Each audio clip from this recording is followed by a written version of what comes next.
Hello class, today we are going to be learning about steel production. We are going to be focusing on how steel was produced during the westward expansion. Pittsburgh was the steel capital of the world during the Carnegie era, but how did that happen?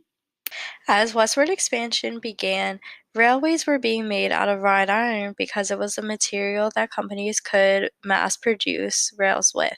Unfortunately, just because wrought iron could be produced in large quantities doesn't mean that the quality was good. Due to the quality of the wrought iron rails, there were a lot of derailments and replacing of rails every 6 to 8 weeks in some sections of the railway. It was time to find a better way to make our railways, and Sir Henry Bessemer had a solution.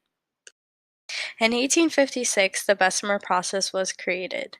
The Bessemer process turns molten pig iron into steel. In the Bessemer process, air is blown through the molten iron to remove any impurities that might hurt the quality of the steel that is being produced.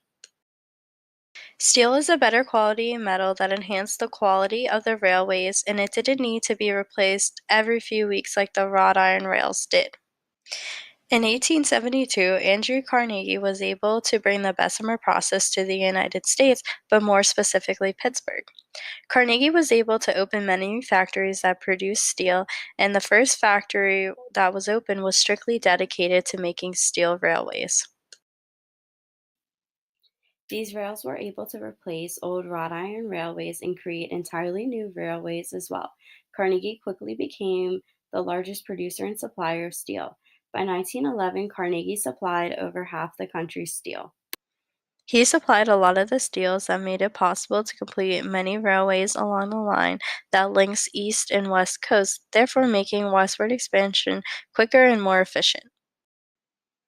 Today, although we are no longer at the peak of steel production or using the Bessemer process, Pittsburgh is still known as Steel City because of the many contributions the city has made to steel production.